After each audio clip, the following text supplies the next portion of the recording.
Let's go. Let's go.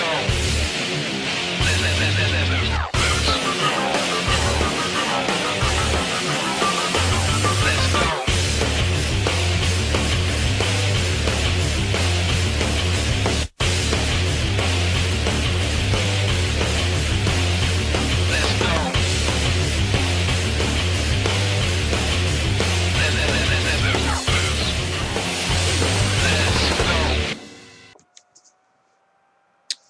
Welcome everybody, welcome YouTube family back to another review. I'm back once again with the books for this week, and as always I like to give a shout out and tell people about a different viewer or subscriber of mine, and this time I like to give a shout out to Sting009. Yeah, my good friend Nick from the Great White North, Canada. He is pretty much a loyal follower of mine. He follows me on every of my channels, and I appreciate that much about Nick. And he always gives me interesting questions in terms of my Q&A. Anybody will know my Q&A returns this Monday, so look forward to that. But this channel is about my reviews, my comics, another one of my pet peeves. So let's get started, and we're going to kick it off with Dynamite, if you don't mind. And the first one is from a cult pulp fiction character that has been over 100 years and was created by the late Edgar Rice Burroughs. And besides, there's only $1, but I'm still a lover of the character, and that is Lord of the Jungle, #1. Okay, this is written by Avid Nelson, and Nick Castro does the artwork. This is basically Dynamite's take on the story of Tarzan, basically, and it really does. They really do a good job on this book. Very much. They've taken everything that Mr. Burroughs done with the character, but just kind of darkened it, give you a lot of feel of what it would be like growing up in the jungle, pretty much during the early 19th century, basically. Yeah, the year is 1909, so yeah, that's 19th century, I believe. Yeah, 18th century. And we get to see what happened to Tarzan's parents, Lord and Lady Greystone, and what happened to him, how he was raised by the apes, things like that. And that was just only the first issue. But it looks like Dynamite has got another cult classic character in their leagues, and they're pretty much going to do a decent job, in my opinion, with Tarzan. Okay, continue with Dynamite. Green Hornet, #21. This is another standalone issue that has Brit basically looking into the scene of the underground MMA fights, and he realizes that an old friend of his is involved in it, and he gets mixed up in it, where he at once had a very prominent future in the professional MMA, and he got really hooked up on drugs and steroids and things like that, and his business partner told him to go into the underground circuit. And that's pretty much what it all is. But it's funny because Mulan, the new Kato, she basically, while Britt is watching MMA on TV, she's all like, "Why do you watch these clowns?" Like, she considers MMA fighters clowns because because what they're doing is really, in her mind, really stupid. And Britt's like, "Well, you can really get into this. And she's like, "Why would I? I was trained by a man who could wipe the floor with every one of these guys single-handedly." She's talking about her father, the original Kato. So why would I want to be with these clowns and things like that? And they're still having a little bit of a distance problem because in the issues before, Mulan and him and Britt kissed, and he keeps bringing it up. So you're going to talk about that kiss or not? And she always stops and disappears. But it was another good standalone issue to the next story arc comes, but not bad. Okay, uh, Voltron #2. All right. Uh, the thing about this Voltron comic is it takes place in two different time periods. It goes back and forth between 2024, which you got, the Voltron Force, and then it goes to 2014, and it's showing our Zarkon. Um, but basically, this story arc is still about how Earth became impended in danger, as well as this story arc is called the Six Lion Pilots. So there was a sixth member of the Voltron Force. So uh, all in all, it's still good. It's very secretive, I must say. Like, it's a little hush hush, But I love the way they single back from different time to 2014 and 2024. Uh, but it's still good. It's still interested. Besides, I'm a this is a beloved character of mine, and I don't think Dynamite is gonna deter me from reading this book. But it was good. But like I said, as I keep saying, if you're a Voltron fan, pick it up. Okay, so that was the 3 Dynamite comics. Um, Moving on to the 7 DC books that I picked up. Alright, and so the first one I think I'm going to start off with is a book that had my mentor, Blue Goblin, Trippy, as well as another friend. I hope I can call him a friend. Tori GNR1, Trippy as well. Batman #5. Scott Snyder. This was if I was a dope head, I would be in a major high off of this book. If I was a heroin addict, I would be like, whoa, I got the munchies now. Because this was a mind trip. Seriously, mind trip. It's been a long time, or neither, since we've seen Bruce like this. I'm talking seriously mind tripping. Like Bruce is supposed to be almost the king of mind games, but in this book, we see Bruce mentally vulnerable in this book. Very much. And it's hard for me to look at Bruce like this. I'm sorry, I gotta put that out there. It really was. But I gotta admit, Talon, this dude is one serious mofo. Gotta put that out there. Scott Snyder does a very good trip. I mean, from having you read at one point regular, and then you gotta turn the book around and turn it this way. And I think if you've seen my mentor Gabi's review, yeah, you gotta turn around and turn this book this way and it's backwards. And I'm like, okay, that's getting really crazy. But yeah, Batman #5 was really good. This was just really trippy. Very trippy.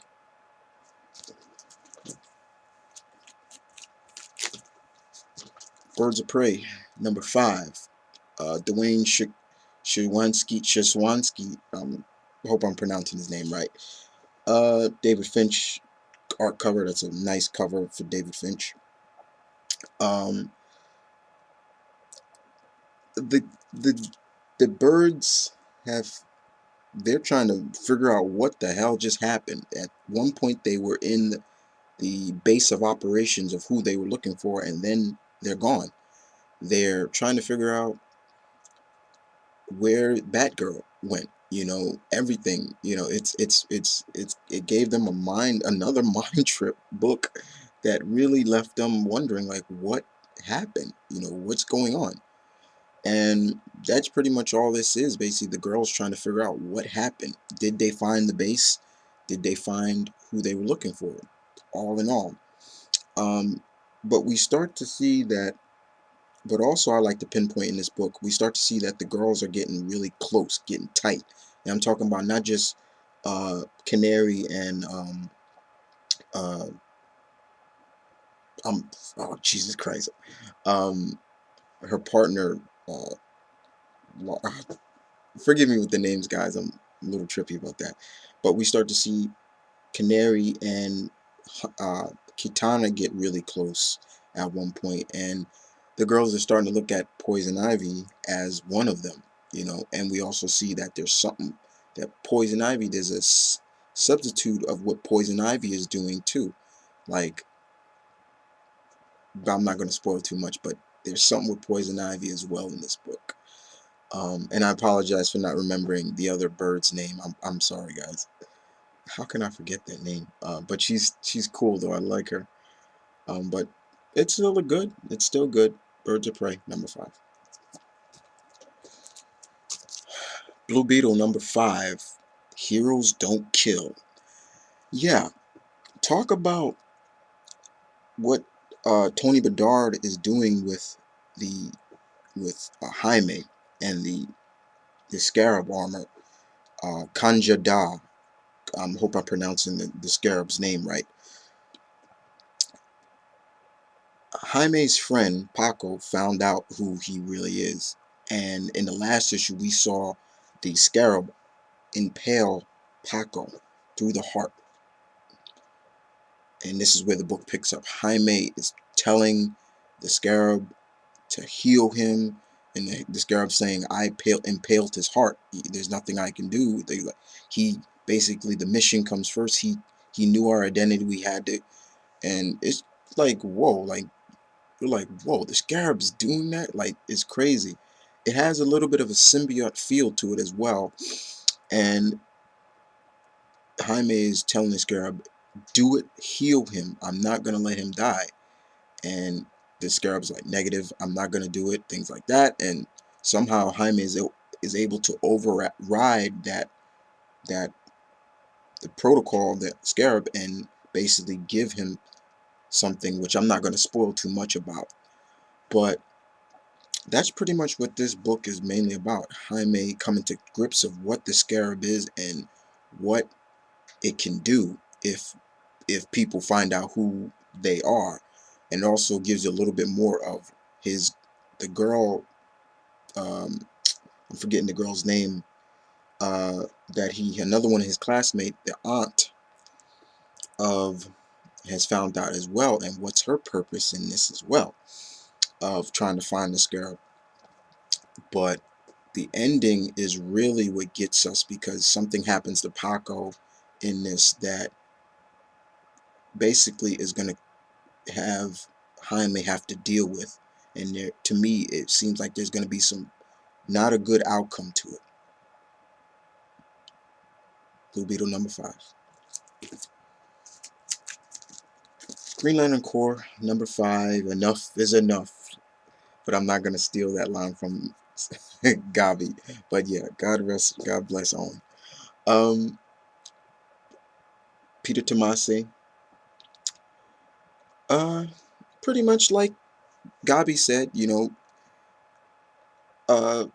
it's Guy Gardner putting the best of the best of the Corps together, and I'm talking about a lot of the veterans. Consider them like the war dogs of this Corps. They've had the most experience, they're the most battles and things like that, and they just sit around, I guess, conjuring up old war stories, and Guy pretty much enlists them to get John and the rest of the other Corps members from the Keepers.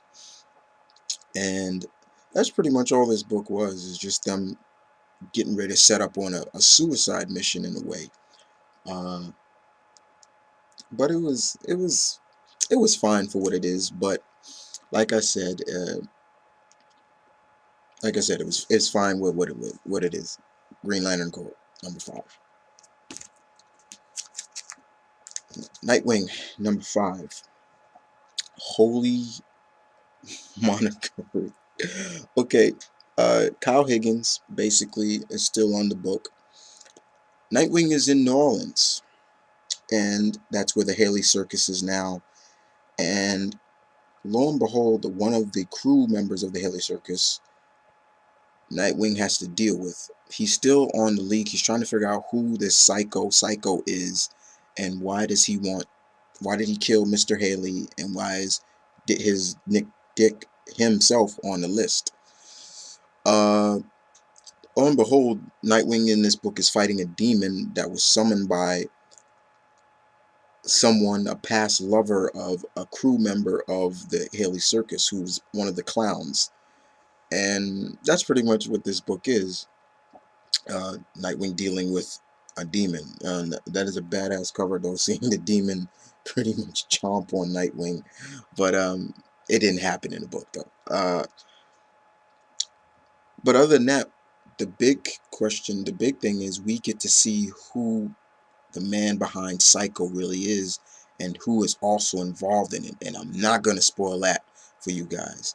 But like I said, another standard issue of Nightwing. Nothing superb, nothing bad, just standard issue, in my opinion. Nightwing number 5. Okay, Supergirl number 5. In the ruins of Argo. Okay, showdown with Rain. Okay, we are introduced to a new, I guess, adversary in Supergirl comics. That girl right here, Rain, who is not quite as, and her name should pretty much personify what she is. She's not at all a good girl. Supergirl, Kara travels back to Argo, or the ruins of Argo. It seems like Argo was still is still like a landscape before Krypton blew up. That's what they've made it. And she finally gets the truth that, yeah, Krypton was destroyed, everybody's dead, things like that. And lo and behold, Rain is there, follows her, has been following her ever since she traveled back to Argo. And she's not alone, but she only went alone. And she confronts Supergirl and tells her about, you know about the world killers. And Kara's just really enraged about what happened to her father, things like that, her parents, her friends, everything. And she wants answers, and she thinks Rain has it. However, there's a battle between the two, and let's just say it doesn't go as well for Supergirl. Uh, she, she realizes that she's losing her powers a little bit. She's losing them because she's so far away from the yellow sunlight, that keeps her empowered.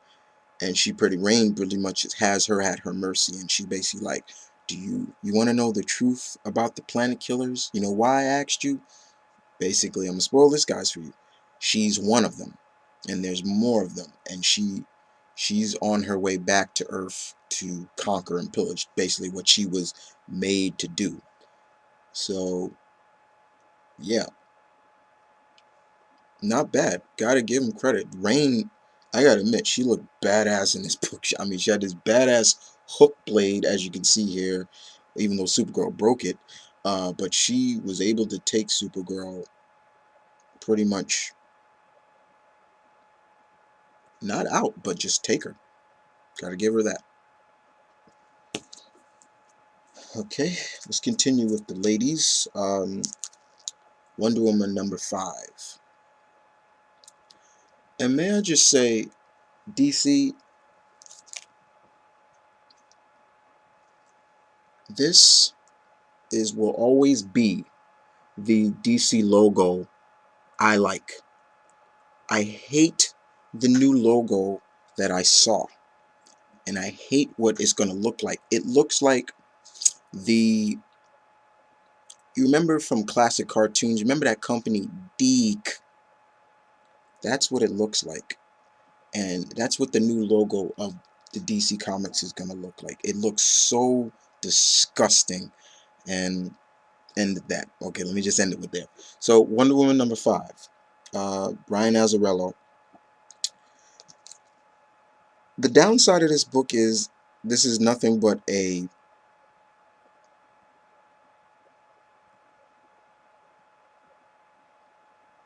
comic full of dialogue. There's no real action in this book. So it's pretty much a downsize on just complete dialogue. That's all it is.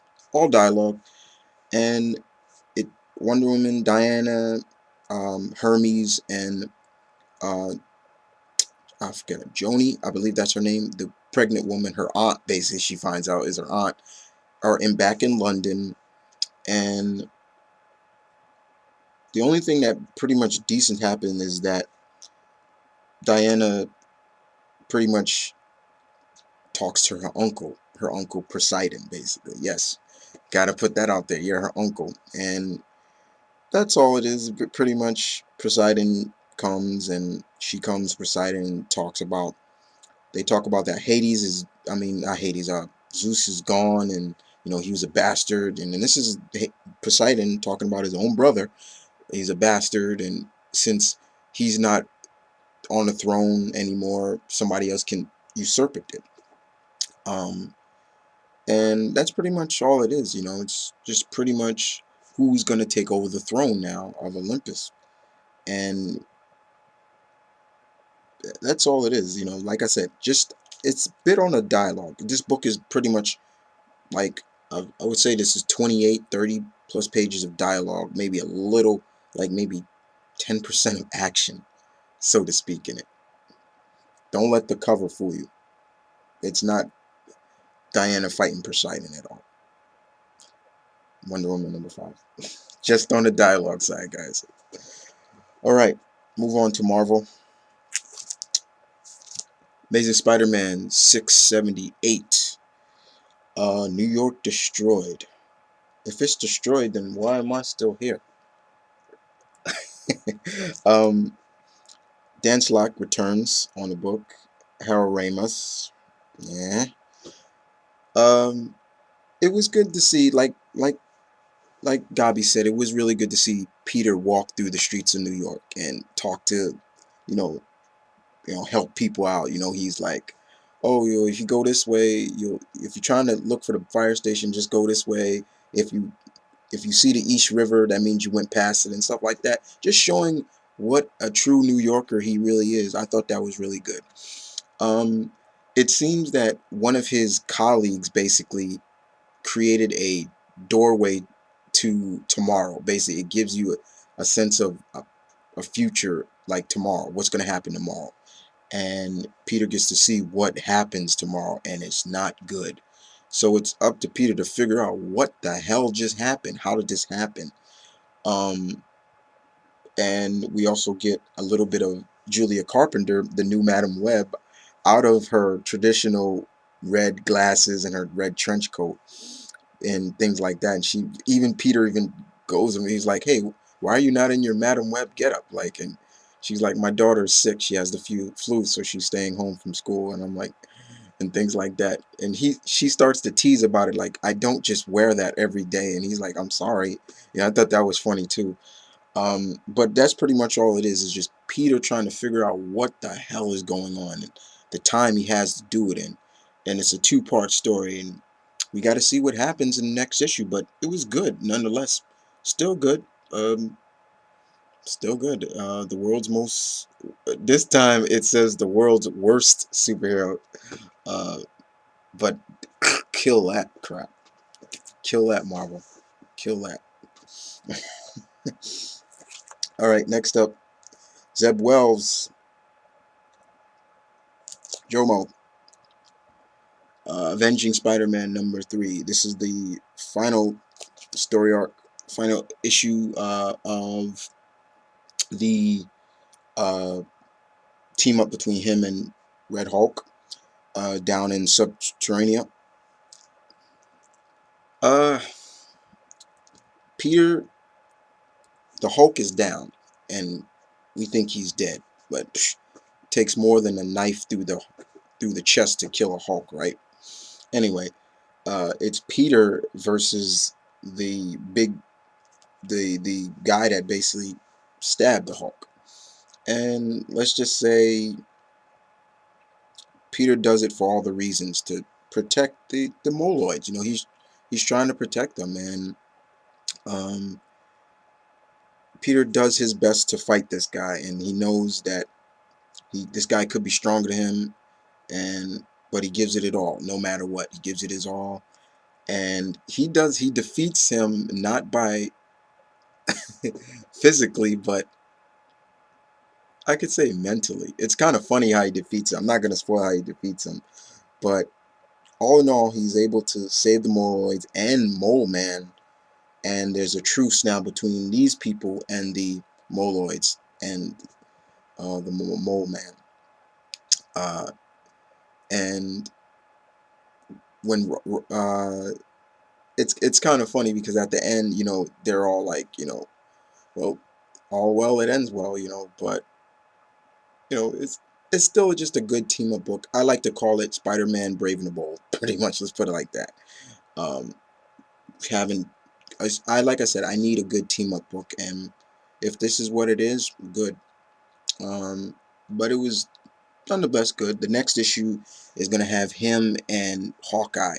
The only problem is it's an artist that my mentor and I are not quite too fond of, and you should all know who that is, Mr. Land.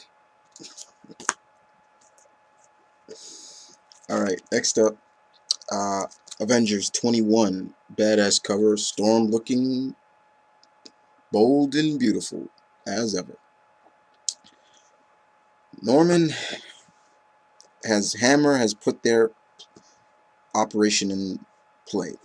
They have, thanks to also some SHIELD agents who left SHIELD, they were cleanup crew, they were able to get the DNAs of a lot of different superheroes. They have put their plan into action. So we got Hulk-like creatures that also have spider-like powers fighting Hawkeye and Spider-Woman. We got invisible giant men going after Vision, Captain America, and Maria Hill. We got Wasp-like agents taking on Storm and Red Hulk. And we got somebody, and then we got somebody has infiltrated Tony's armor, and him and Protector, and his armor is compromised, and Protector's trying to snap Tony out of it. A lot of things are going on in this book.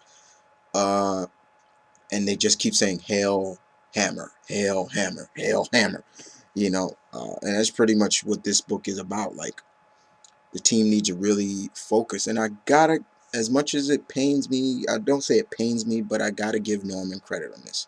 He's putting Hammer together pretty well in this issue, but all in all, we know that the team is going to regroup, and we'll see what happens after that. But I can't wait to the next issue because it seems that the Gorgon and Cap are going to go at it, and I want to see that fight. I want to see that fight pretty much. But this was a good issue, pretty decent, but it's not looking so good for the heroes in this issue. Avengers 21. Daredevil, number 8. Mark Waid, of course, has been doing a good job on Daredevil, and the guest artist on this is an artist named as Kano. No, I'm not talking about Mortal Kombat Kano. Okay, his name is Kano. Um, this is the second part to the Devil and the Details. First of all, I like to say, Gabi, for the first review of Daredevil, you did a pretty good job, you know, for somebody who doesn't read Daredevil too much, and I'm not gonna force you into reading it, but you did a good job on it. And I totally have to agree on what he said about this book. Boy, do they make Black Cat like some drunken prom date slut in this book. My God, she literally throws herself at Matt in this book, and it really pains me to see that Matt goes along with it at the end of the book. Um, I know, Matt, you haven't gotten any in a while, but keep your hormones in check, bro. And I thought it was funny with when Spider-Man sees them kissing. He was like, "Yeah, like this is my origin story. This is my villain origin. Like this is how I become a villain." I thought that was funny. I thought that was hilarious. But it was good. It was really good. It's the ending really is giving us a clue to why Matt goes into Subterranea in the next issue. It seems that his father's grave is gone, and that's the cliffhanger at the end of this book. Um, but other than that, good issue. Wade still does a good job with Matt. Does a good job with Spidey, but like I said, like Gabi and I'm saying it too. I agree with him full-heartedly. Black Cat, Felicia Hardy comes off like some drunken prom date that needs to get some, and she comes off like a slut. I'm sorry, gotta put it like that. Bad move, bad move. All right, Invincible Iron Man number 512. Salvador LaRocca does artwork. His artwork is always good for Tony, and the best book Fraction writes. Yes, I said it, and I totally agree with it. And I can probably get 5 people that will totally agree with me. Uh, it seems that the world has it in for Tony. They're all like, why does Tony have to? Why does he get to control the Iron Man armor? Is because he built it? Well, recently we've seen him drunk and he's not himself. But recently Tony is going into cardiac arrest because the repulsor uh, chest piece was cracked by Living Laser, in who's been souped up and upgraded big time in the last issue, and he's going into cardiac arrest, so he needs help. The Mandarin is putting his plan into fruition now, and he's upgrading the Dreadnought armors as well. There are a lot of things going on in here we get to see, and it just is not about the upgraded versions of Iron Man's Rogues Gallery, but we're seeing a plan set in motion between the United States government trying to realize that Tony is not in control of the armor anymore. He shouldn't be, as well as uh, the Mandarin's field in trying to set his plan in motion. And it seems like first motion is to deal with Stark and take over the country of China as well. Man, getting crazy. But uh, but it seems like Rhodey and Tony are gonna. Rhodey's in this book too. He makes an appearance in this book, and his commanding officer is just trying to making sure he told him like, Rhodes, you better make sure you realize who you work for, and things like that. So it seems like in the next issue we're gonna get another impromptu battle between War Machine and Iron Man for some reason. But yeah, best book Fraction writes. Moon Knight number 9. Uh, Bendis and Malieve. All this book is pretty much Mark versus Count Nefaria. Him and Echo. And Mark comes prepared thanks to his other personas, the voices in his head. I'm sorry, I just don't like Moon Knight being crazy, being considered schizophrenic.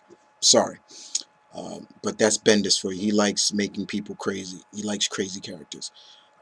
His other personas are Spider-Man, Wolverine, and Captain America. So he basically replicates a lot of, thanks to his pal, a former SHIELD agent, helps him replicate a lot of the weapons of those people in his head. So he has web shooters now like Spider-Man. He's got the energy shield like Cap, and he's got claws. He doesn't have adamantium claws, but he got claws that are like Wolverine's. And he puts them to use when he's fighting Count Nefaria. And this is Count Nefaria we're talking about. This is a guy that fought Thor to a standstill, okay? This is no just no Jomo that, you know, Moon Knight can take out easily. Um, and it's a cat and mouse game pretty much of, but something happens in this book, and I don't want to spoil it, with one of the characters that I mentioned, and it seems that one of the three personas voices in his head almost nearly becomes the dominant voice in his head now. And believe it or not, you should guess who that voice is. Remember I said those three voices: Spider-Man, Cap, and Wolverine. So take your pick on which one of those voices became the dominant voice. uh but yeah, I did like the cat and mouse game between Count Nefaria and Moon Knight. Uh, Marvel Moon Knight #9. But I'm Bendis. That character better not be what I think it is, because I like that character. I'm just letting you know. All right, next up, Uncanny X-Men #5. Okay, um, this book is a book that I once again gotta agree totally hardly on with my mentor. The artist in this book, Mr. Lan, is, you're killing me. You're killing me. You're goddamn killing me with this. I don't get it, Mr. Lan. What's with, and okay, what's with that? This damn smiling. This is supposed to be, they're supposed to be taking this seriously, and we got people smiling giddy as a schoolgirl in this book. Everybody, all the women, drawn the same, with the same rosy cheeks and kind of squinchy semi-Asian eyes, the luscious glossy lips, and you can't really tell the only difference you can tell between the characters, especially the females, is their color hair and who they are. But like I said, Betsy, Storm, Magique, Hope, all look the same. All look the same, just that they're different colors. And it bothers me.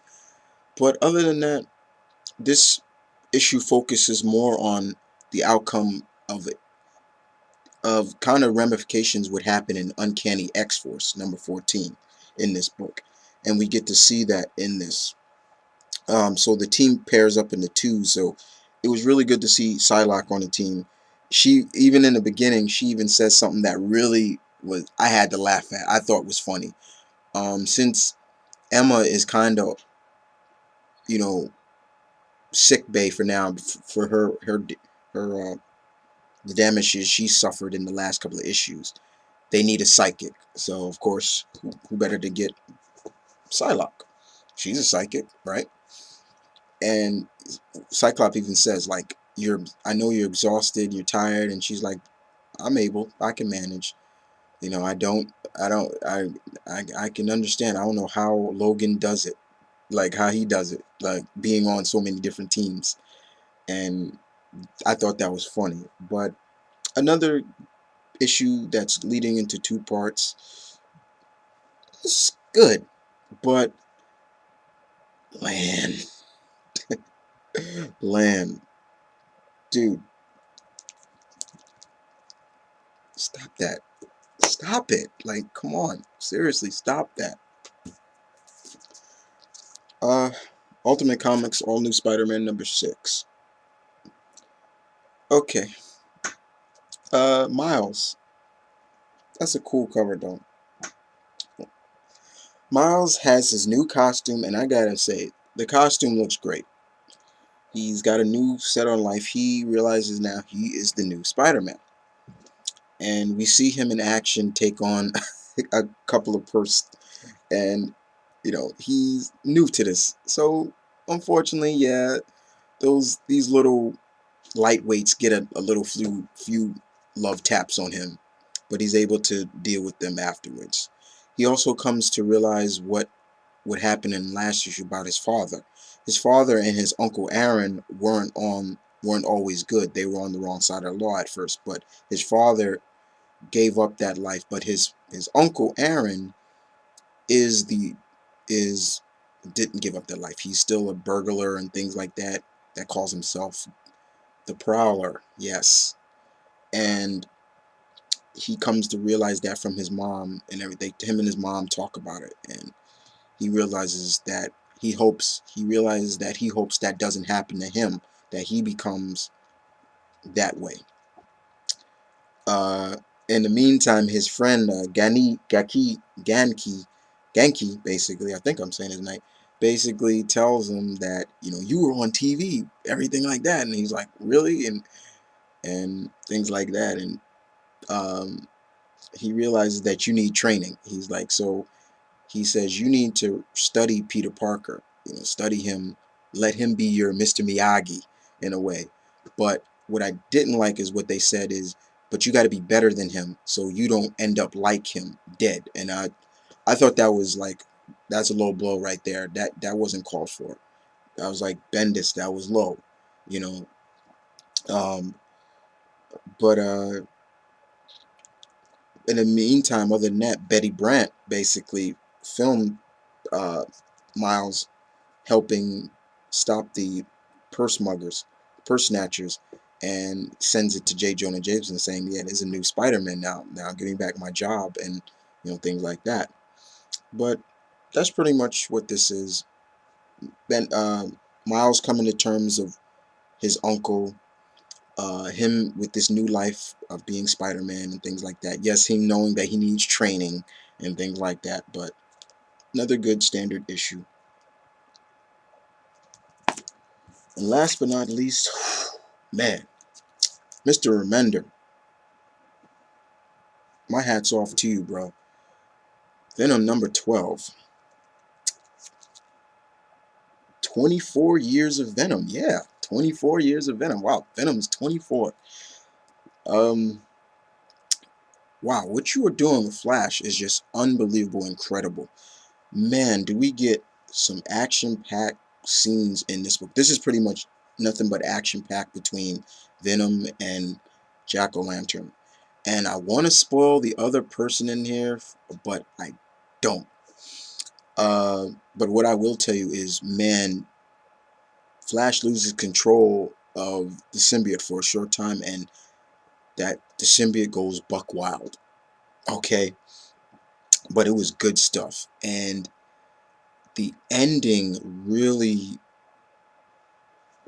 is like very sad. Like, you feel for Flash in this, for what he does, what he has to do to protect Betty and his mom.